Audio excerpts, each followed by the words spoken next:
Yes, we're going to be making some smoked brisket beef stew today in cast iron on the drum smoker. There's a couple different parts to this. The first one is smoking up our beef brisket pieces. In this vacuum sealed bag, I've got some beef brisket flat pieces that I seasoned up last October, vacuum sealed, froze.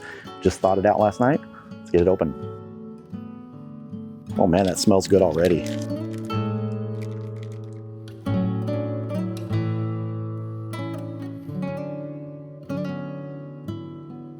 I've got the Hunsaker Vortex drum smoker fired up. I've got some post oak chunks on there today. We're going to be running between 275 and 300, and we're ready to get these on.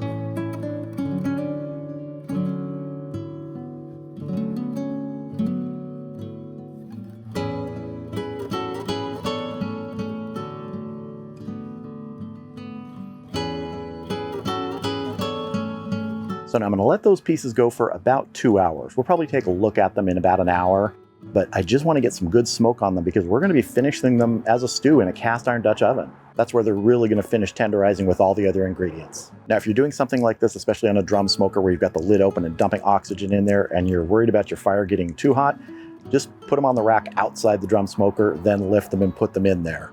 That way you minimize the time that the lid is open and the amount of oxygen is pouring in, stoking that fire. So we're just going to let these go for a couple hours. Like I said, in about an hour, we'll come back and check it. I'll see you then. All right, we've been going 1 hour. Let's check our brisket flat pieces.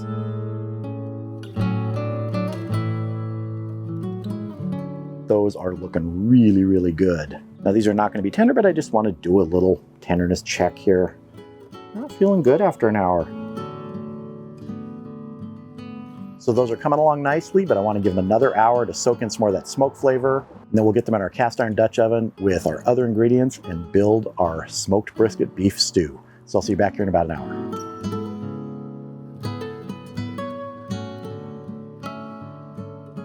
All right, we are just short of the 2 hour mark. Let's get our brisket pieces off and start making this stew.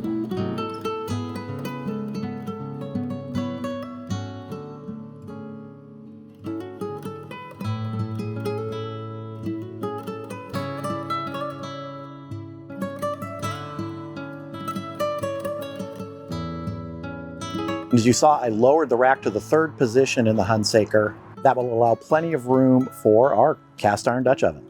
Let's go ahead and get our ingredients, starting with our brisket pieces. Next, I'm adding about 1.5 pounds, maybe 2 pounds of some small white potatoes,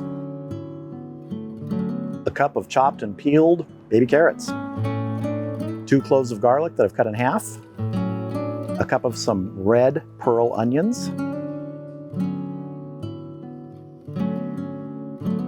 Before I add liquid to this, which is beef broth, I want to hit it with some seasoning. And today I'm using my SPG rub. Just a mixture of salt, pepper, garlic powder, and smoked paprika. And this is just to taste. I'll put a link to the video where I made this rub so you can check that out. That's maybe a tablespoon. I'm going to start with 32 ounces of beef broth. And we'll see if we need to add more. Give that a stir first. And let's add some more. We need more liquid in here right now. That was probably another 16 ounces. All right, let's get this covered up, get it back on the Hunsaker.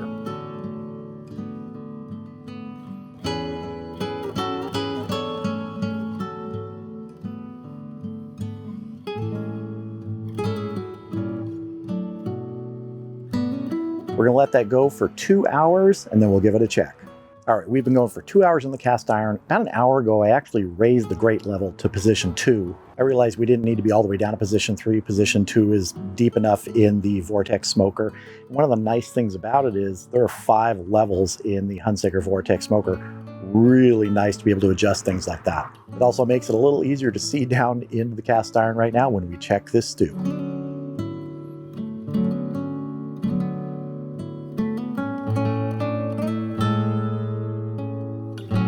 That is looking good. Just want to do a potato tenderness check here. Those are feeling pretty good. And something I'm going to do now is totally optional. I want to thicken this up a little bit, so I'm going to add a slurry, which is made up of 3 tablespoons of cornstarch, 3 tablespoons of water. We want to stir this in here.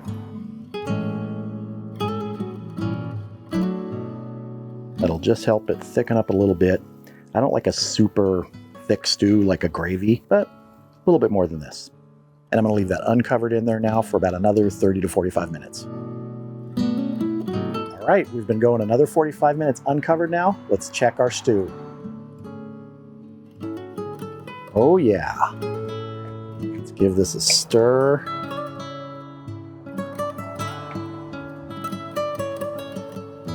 Just thickened up a little bit there, as you can see. Not a lot. And you don't have to do that. But man, this looks good. All right, I'm gonna get the lid on that, get it inside, let it cool down for maybe 15 minutes, and then we're gonna have a taste.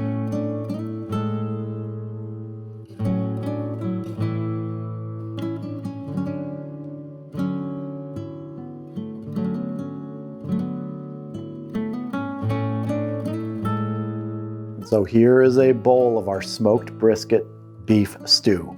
Now I wanna say something before I taste this, and that's about ingredients. You'll notice this is very basic. Potatoes, some small onions, carrots, beef, and the broth. You can put whatever you want in your stew. You could put tomatoes, you could put mushrooms, you could put other kinds of onions, you could put barley. Stew to me is really about what you want to go into it, and I'm really a basic person when it comes to beef stew. This method will work for anything you want to put in there. The other thing you want to do is taste for seasoning. Now, I've done this enough. I know how much seasoning is going to go in there, and using that SPG rub gives it just the right amount there. And I think I said I used about a tablespoon, which for this amount of stew is just right. And remember, this is a smoked brisket beef stew. You're going to get smoke flavor in this. You're going to get smoke from the brisket, and you're going to get smoke from that last little bit when you leave it uncovered. That's what's so wonderful about this. Smoke loves moisture, and with that surface of the broth there, it's going to absorb that smoke flavor. Now you can change up the type of smoke you want. I had post oak. You could use hickory. Pecan would be nice too. Cherry. Just pick your favorite wood and use that. But now let's dig in and give this a taste. I'm gonna go for potato first, because man, potatoes are just outstanding in stew. Let's go. Creamy, tender. That's why I love using these small individual little potatoes in stew and things like that. They get so incredibly tender, whether you're using whites like this or small red potatoes or multicolored fingerling potatoes. They just get that perfect tenderness with about 2 hours in the stew. And let's go for a carrot. Why not? And you know, I'm going to follow up that carrot with a carrot and an onion. And now the star of the show, some brisket. That brisket was seasoned and frozen last fall in the vacuum sealed bag. Just thawed it out, and we're having fantastic brisket almost a year later.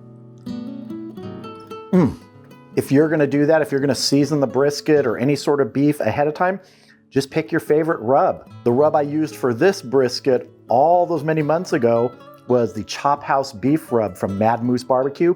Just fantastic. Beef stew like this, to me, is the ultimate comfort food. That is fantastic.